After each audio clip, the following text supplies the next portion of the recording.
어떤 교회 성도들에게 이런 설문을 돌렸다고 합니다. 당신의 삶에 있어서 가장 중요한 것이 무엇입니까? 이런 설문지를 돌렸다고 그래요. 만약 여러분에게 그런 설문지가 돌려졌다면 가장 중요한 것을 무엇으로 적겠습니까? 그 설문지의 내용을 보니까 이런 것이었다고 그래요. 직업, 배우자, 자녀, 친구, 가족, 교육, 교회, 여가, 자아실현, 이런 것이 정말 나에게 소중한 것이다. 물론 소중한 것이죠. 근데 여기서 뭔가 아주 중요한, 정말 중요한 한 가지가 빠졌습니다. 무엇이겠습니까? 그렇죠. 하나님이 빠졌어요. 정말 중요한 건 하나님인 줄로 믿습니다. 하나님이 중요해야 나머지 것들이 해결이 되죠. 다른 것들이 다 해결됐어도 하나님이 계시지 않으면 그 모든 것이 의미가 없는 것입니다. 다윗의 시편에서 이렇게 쭉 살펴보면 그 주제가 대부분 하나님에 대한 부분입니다. 하나님이 주어인 것입니다.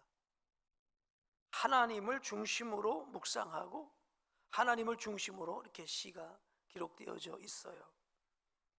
그래서 우리가 OIB를 할 때나 성경을 묵상할 때 아주 주의해야 될 부분이 있다면 그것은 바로 그 모든 묵상과 OIB의 중심이 누구여야 된다고요? 하나님이어야 된다는 거예요. 이것을 잘못하는 경우는 이런 경우입니다. 내가 중심이 되는 거예요. 나를 중심으로 하나님을 맞추는 것입니다. 이럴 때는 많은 문제가 일어납니다. 왜냐하면 인간의 생각으로는 하나님을 담을 수가 없어요. 인간의 생각으로는 하나님의 말씀을 생각을 담을 수가 없기 때문에 그래서 인간 생각 중심으로가 아니라 하나님 중심으로 OIB를 하고 큐티를 해야 되지요. 자, 그래서 우리 묵상할 때 기준이 있다면 첫째는 하나님은 어떤 분이신가를 말씀을 읽으면서 만나야 돼요. 내게 달콤한 솜사탕 같은 구절에만 자꾸만 손이 가는 게 아니라 그런 데만 밑줄 치는 것이 아니고 하나님이 어떤 분이시냐, 하나님이 어떤 분이신가를 알 때에 우리 삶의 문제가 해결될 줄 믿습니다. 그리고 삶에서 이해가 안 되는 부분들이 또 이해가 되는 역사가 일어날 것입니다. 또 우리가 묵상할 때 하나님의 뜻과 계획이 무엇인지 묵상을 해야 됩니다. 하나님의 뜻과 계획이 어떤 것인지요. 사실 우리 하나님은 영원하시잖아요. 우리 하나님은 무한하신데 우리 인생들은 유한합니다. 그러니 하나님께서 이루시는 계획과 뜻을 알지 못하면 정말 우리 하나님은 답답해요. 하나님은 믿을 수가 없어요. 그래서 하나님의 뜻과 계획 안에서 모든 것을 바라볼 수 있는 그런 믿음의 눈이 열리는 것, 이것에 초점을 맞춰서 우리가 묵상할 때, 또 OIB를 할 때 날마다 우리 OIB가 성장하고 묵상이 성숙해 가게 될 것입니다. 또 세 번째는요, 하나님께서 지금 나에게 말씀하시는 것이 무엇인지 하나님의 음성을 들어야 되는 거예요. 하나님의 음성을 들어야 돼요. 저도 오늘 아침 OIB를 하면서 마태복음 이 사복음서에 다 나와 있는 그런 말씀입니다. 먼저 된 자가 나중되고, 그러니까 처음 된 자가 꼴찌가 되고, 꼴찌가 된 자가 처음 되는 자가 많을 것이다. 전에는 먼저 된 자가 나중되고 나중된 자가 먼저 된 자가 많을 것이다 라는 그 말씀을 묵상을 하면서 좀 우리가 내가 됐다라고 생각하고 머물러 있다가는 나중에 꼴찌가 되겠다. 바리새인들을 가리킨 거 아닙니까? 다 됐다고 생각하는 것들이 꼴찌가 됐어요. 그래서 저도 그 말씀을 이렇게 묵상하면서 더 경건하고 더 각성하고 삶을 살아가야 되겠다고 하는 그런 글을 적어봤습니다. 하나님께서 내게 하시는 말씀이 무엇인지 그것을 듣는 것, 이게 우리가 말씀을 읽고 듣고 묵상하는 기준이 되어야 되겠어요. 자, 이런 기준에서 볼 때 다윗은 철저하게 하나님을 중심으로 묵상하고 그 뜻을 헤아리고 감사하고 찬양하고 영광을 올려드리는 그런 시편의 쭉 내용을 보게 됩니다. 오늘 우리 같았으면 10번이면 10번 하나님 계시냐고, 하나님 계시냐고, 이런 상황에서도 도와주지 않는 하나님이 하나님이시냐고. 뭐 그럴 수 있는 그 많은 위기를 만났음에도 불구하고 다윗은 오히려 그 하나님을 찬양하고 있습니다. 아멘. 그 하나님을 사랑한다고 고백하고 있습니다. 그 어려운 가운데서도 하나님은 나의 방패가 되시고 나의 보호가 되셨다고 노래하고 있습니다. 이런 노래를 오늘 우리가 부를 수 있게 되길 원합니다. 오늘 우리 20절부터 50절까지 본문의 말씀인데요, 20절부터 28절까지 말씀은 그가 역경 가운데서도 하나님의 말씀을 붙잡았다는 내용이에요. 아멘. 역경 가운데 믿음, 하나님의 말씀을 붙잡은 게 믿음인 줄로 믿습니다. 그리고 28절 이후, 29절 이후부터 50절까지 그랬더니 하나님께서 나에게 승리를 주셨다. 아멘. 승리의 노래예요. 승리의 노래. 오늘 우리가 역경 가운데서 하나님의 말씀을 붙잡을 때 하나님의 승리의 노래를 하게 하실 줄로 믿습니다. 그래서 역경 가운데서 하나님의 말씀을 이제 붙잡은 다윗의 삶을 가리켜서 하나님 앞에서의 삶, 이렇게 말할 수 있을 것 같아요. 여러분, 코람데오라는 얘기 들어보셨죠? 하나님 앞에서, 하나님 앞에서의 삶. 특별히 그가 시편 18편의 제목이 그렇지 않습니까? 다윗을 그 모든 원수들의 손에서와 사울의 손에서 건져주신 날에 다윗이 이 노래의 말로 여호와께 아뢰어, 그러니까 사울의 손에서 건져주신 후에 부른 노래였단 말입니다. 사울의 손에 있었을 때 다윗이 얼마나 많은 어려움이 있었겠어요. 그렇죠? 왜 하나님 어째요 잠잠히 계십니까? 막 이런 상황들도 있었잖아요. 그럴 때 그래도 그는 하나님 앞에서 살아간 줄로 믿습니다. 그래서 20절부터 쭉 보게 되면 이제 8절까지 그가 어떻게 힘들고 어려운 시기에 하나님 앞에서 살았는지 그걸 말하고 있는데, 다윗이 하나님 앞에서 살았던 삶은 하나님의 말씀을 대한 그런 삶의 모습이었어요. 한번 우리 따라해 보실까요? 하나님을 대하는 태도가 말씀을 대하는 태도다. 반대로 말하면 말씀을 대하는 태도가 누구를 대하는 태도예요? 하나님을 대하는 태도예요. 말씀은 그냥 많은 책 중에 한 권이 아닙니다. 한 책이 아닙니다. 이 말은 하나님의 말씀이기 때문에 하나님을 대하는 태도가 곧 하나님의 말씀을 대하는 태도예요. 하나님은 보이지 않으시지만 하나님의 말씀은 우리 눈에 보입니다. 이 말씀을 우리가 어떻게 대하고 살 거냐? 이게 바로 하나님 앞에서의 삶인 거예요. 그러니까 다윗의 하나님 앞에서의 삶은 하나님 말씀 앞에서의 삶이었던 거예요. 우리가 하나님을 최우선순위에 놓고 살아야 된다고 말하지 않습니까? 하나님을 최우선순위에 놓고 여러분 살아가시나요? 아멘입니까? 예, 그것은 바로 하나님의 말씀을 최우선순위로 놓고 살아가는 거예요. 요즘 참 날씨가 오늘은 좀 추워졌습니다만은 들과 산으로 가보면 참 좋습니다. 오늘 이 자리는 좀 칙칙하네요. 산에 가보십시오. 막 아주 예쁘게 빨갛게 물든 단풍도 있고요. 떨어지는 낙엽도 이뻐요. 붙어있는 낙엽도 이쁘고 또 떨어져서 굴러다니는 낙엽도 이쁘고요. 모든 게 이렇게 예뻐요. 그러니까요, 지난주에는 조금 적게 나오셨더라고요. 그래서 제가 추측을 해봤어요. 우리 안 나오신 분들은 낙엽이 불러서 낙엽 보러 가셨는가, 아니면 친구가 꼬여서 야, 뭐 날마다 교회 나가냐, 오늘 좀 산이 오라고 하니 산으로 한번 가보자 그래서 산을 가셨을까. 제 추측입니다. 우리 성도님이 그렇지 않으시고 어떻게 하나님께 드리는 예배를 뒤로 하고 단풍을 찾아가고 친구를 따라 산을 갈 수 있을까? 만약 그런 분이 있다고 한다면 하나님을 대하는 태도, 하나님의 말씀을 대하는 태도는 낙제점이죠. 다윗의 경우를 보십시오. 자기를 집요하게 따라다니는 다윗, 사울, 그를 죽일 수 있는 상황에 죽이지 않습니다. 만약 사울이 그냥 왕좌에 앉아있는데 죽이면 좀 이건 뭔가 문제가 되겠지만, 지금 사울이 군대를 데리고 다윗을 추적하고 있단 말이에요. 그러면 전쟁이거든요. 전쟁에서 상대방을 죽이는 건 어떻게 돼요? 그건 살인 아니에요. 뭐 권투나 뭐 이런 복싱을 하다가 어떻게 때렸는데 상대방이 죽었다면 그건 살인 아니에요. 그렇죠? 그건 운동이니까. 전쟁은 또 그런 개념으로 본다고 한다면 다윗이 지금 자기를 칼과 창을 가지고 잡으러 왔던 사울을 굴에서 만났으니 죽여도 그건 정당방위지 전혀 살해가 아니거든요. 그래도 그는 하나님의 말씀을 지키는 거예요. 아멘. 여호와의 기름 부음 받은 자를 내가 해서는 안 된다. 하나님의 말씀을 지키는 거예요. 그게 바로 하나님을 대하는 태도, 하나님의 말씀을 대하는 태도지요. 우리 21절을 한번 읽어보실까요? 시작. 이는 내가 여호와의 도를 지키고 악하게 내 하나님을 떠나지 아니하였으며 22절 그의 모든 규례가 내 앞에 있고 내게서 그의 윤례를 버리지 아니하였음이로다. 내가 여호와의 도를 지키고 악하게 내 하나님을 떠나지 않았다. 도를 하나님의 말씀을 떠나는 게 악이라는 거예요.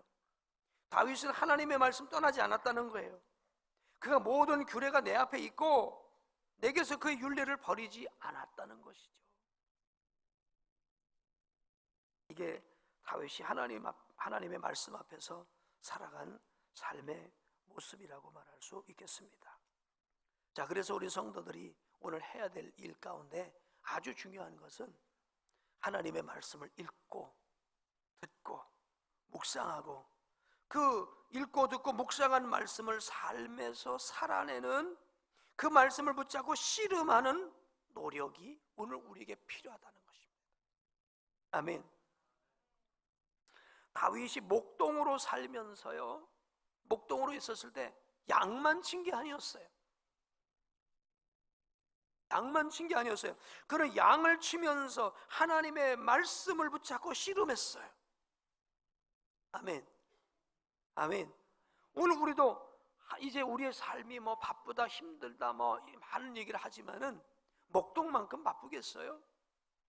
그러나 목동으로 살면서도 하나님의 말씀으로 씨름했다는 거예요. 사울에게 피해 다니면서도 도망자의 신세였지만 그런 가운데서도 하나님의 말씀을 새기고 그 말씀으로 그 순간, 아니 뭐 순간에 어떻게 사람이 순간에 무엇을 했다고 하는 건 그 사람의 의식 아닙니까? 그렇죠? 그때에 뭐 성경을 배워서 성경 펴놓고 이건 안 해요. 이미 의식화된 거예요. 내면화된 거예요. 하나님 말씀이 내면화된 거예요. 그러니까 그 순간 죽일 수 있는 순간에 안 죽인 거지요. 그 시간에 성경 펴놓고 공부한 건 아니거든요. 그러니까 늘 하나님의 말씀을 내면화하는 이런 작업들을 하다 보니까, 즉 하나님 말씀 붙잡고 씨름하는 일들을 하다 보니까 그 위기를 믿음으로 승리하게 된 줄로 믿습니다. 아멘. 오늘 우리에게 이런 노력이 저와 여러분 가운데 있게 되기를 주의 이름으로 축복합니다. 하나님 말씀에 자꾸만 기울이고요, 그 말씀을 묵상해서 내면화하는 작업을 자꾸만 하셔야 돼요. 나도 모르는 사이 의식이 돼야 돼요. 그럴 정도로 말씀이 내면화되어야 말씀 앞에 살아가게 될 줄로 믿습니다. 유명한 미국의 프리스턴 대학에 잭 웰슨이라는 구약 신학자가 있었답니다. 어느 날 아주 똑똑한 학생들이 그 박사를 찾아와서 구약의 여러 이런저런 것들이 믿을 수가 없으니 교수님 한번 토론 한번 했으면 좋겠습니다 하고 왔더래요.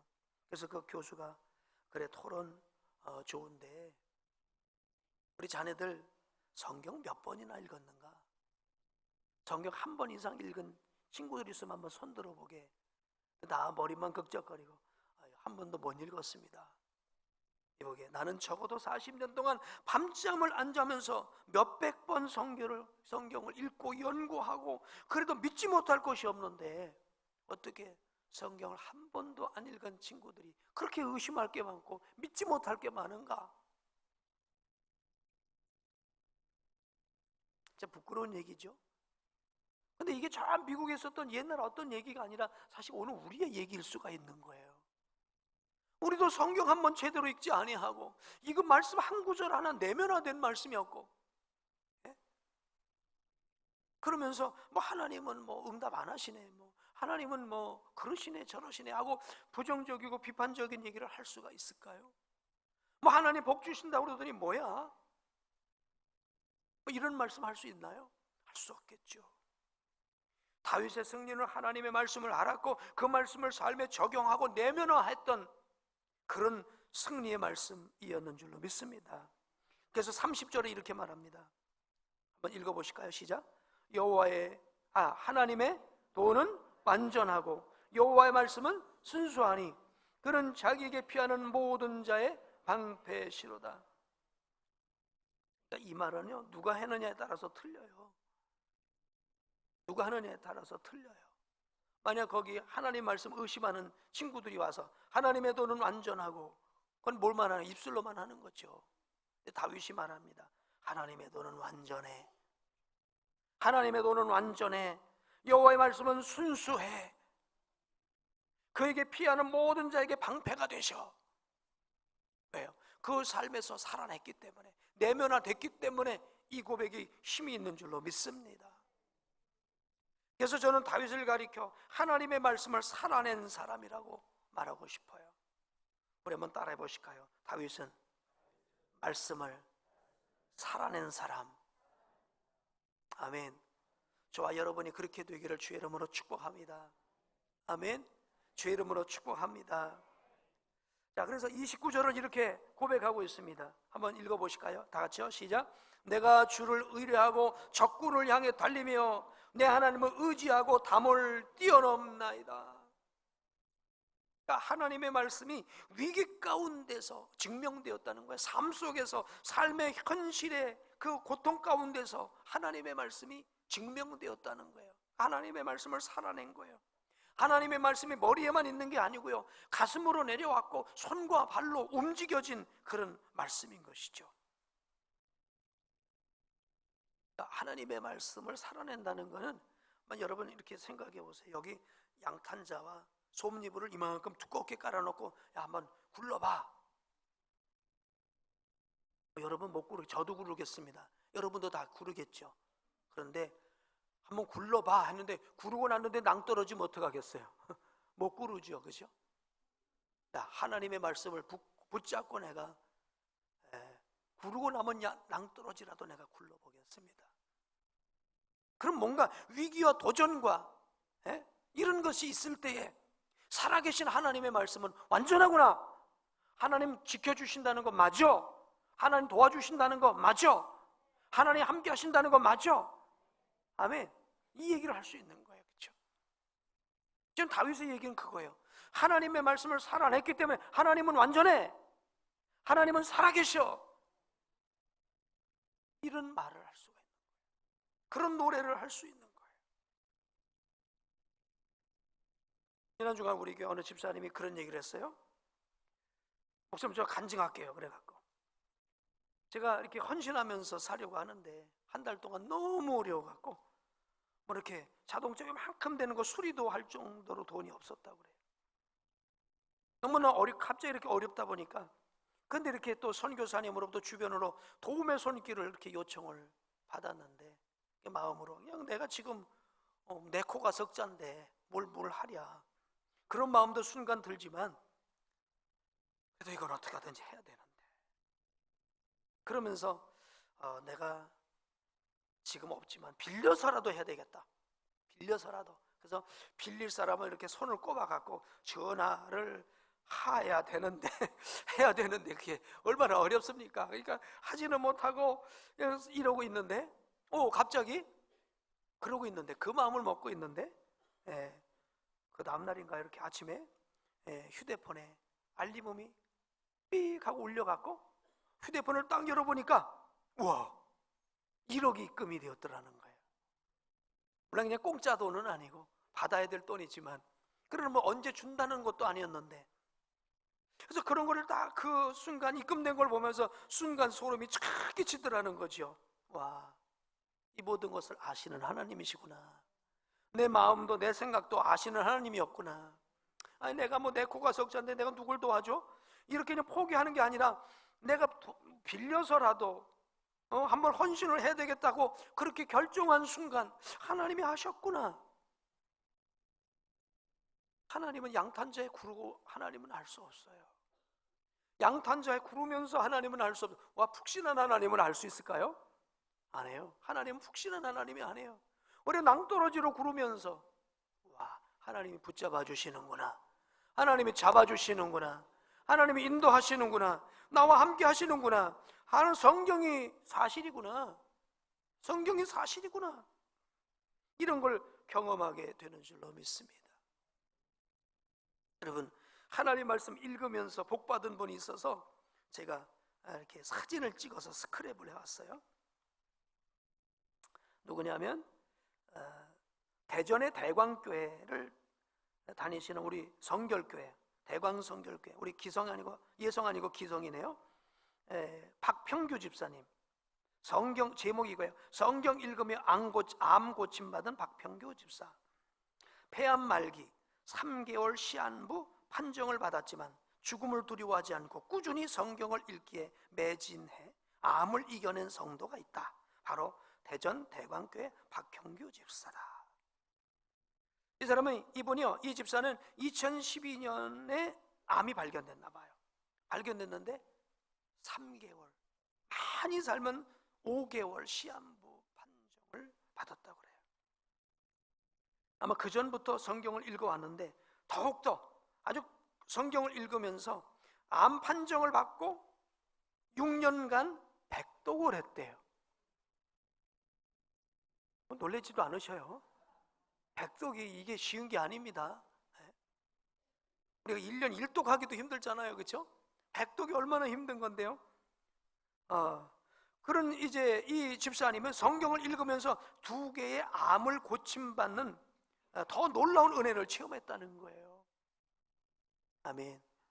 3개월 인생이 아니라 5개월 인생이 아니라 지금 6년이 지났는데 판정을 받아보니까 암이 깨끗이 나았다는 거예요. 그리고 이제 마지막 간증을 보니까 그러더라고요. 이제 2016년에 항암을 마쳤는데 이상하게 뒤늦게 그 어깨에서 3개의 근육암이 이제 3개의 근육암이 3개월 전에 말끔히 사라진 것을 또 발견한 거예요. 그래서 이제 병원에 가서 의사는 암이 어깨에서 뇌로 전이됐을 가능성이 있다며 MRI를 권유했고 예방 차원에서 방사선 치료까지 진행했다. 그러나 검사 결과 아무 이상이 없었다. 아멘. 그렇습니다. 이분의 믿음은요, 이분의 믿음은 이거예요. 하나님의 말씀은 완전하니 그 하나님의 말씀이 나를 치료할 것이라는 믿음을 갖고 치료해, 그러니까 병원 치료에 전념하는 게 아니라 내가 말씀을 읽다가 죽겠다라는 마음을 갖고 낭떠러지로 굴러떨어진 거죠. 그랬더니 하나님께서 그를 건져 주신 줄로 믿습니다. 다윗이 하나님을 의지하고 적군을 달리고 담을 뛰어넘는 것처럼 하나님의 말씀을 살아내는 그런 오늘 우리의 노력이 있어야 될 줄로 믿습니다. 다윗에게 말씀은 살아낸 말씀이에요. 살아낸 말씀이에요. 하나님은 반석이시다. 그 반석을 경험한 거예요. 책에서 본 이론이 아니라 현실에서 경험한 간증이었습니다. 오늘 우리 성도들 가운데 하나님의 말씀을 살아낸 말씀이 많이 있는 성도가 이 땅에서 승리의 노래를 부를 수 있게 될 줄로 믿습니다. 다윗이 이제 하나님의 말씀을 살아냈는데 그게 바로 하나님 말씀의 순종이에요. 하나님의 말씀에 대한 순종은 위기를 뛰어넘는 거예요. 위기를 돌파하는 거예요. 위기를 돌파하는 거예요.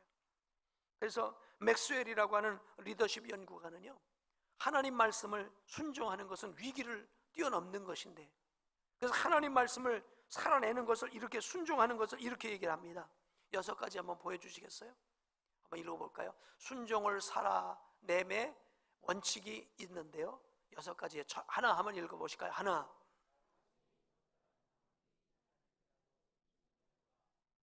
적절한 상황. 나 상황이 안 그래 이러면 안 되죠. 둘, 난 죄도 많이 졌어, 안 될 거야, 이것도 뛰어넘으라는 거예요. 셋, 여러분이 인정받지 못해도 괜찮아요. 네 번째, 아유, 이거는 10년, 20년 믿은 분이 하는 거지. 나 같은 초짜가 뭘 하겠어? 아니에요. 누구에게나. 다섯 번째, 체험했기 때문이 아니라 아무 걸 체험하지 못해서도 한 번 믿음으로 돌파하라는 것이죠. 여섯 번째,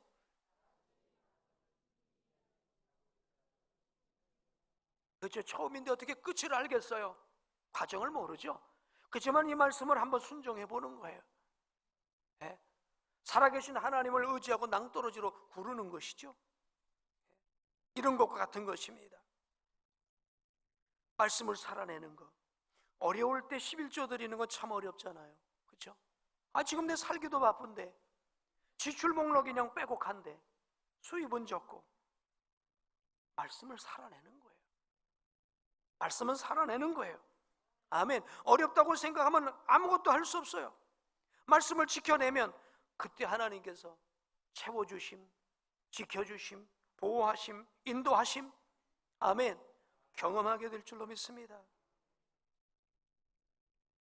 자, 그래서 오늘 이제 읽었던 이제 29절부터 50절까지의 말씀을 살아낸 자의 노래라고 말씀을 드렸어요. 한번 46절 한번 읽어보실까요? 시작.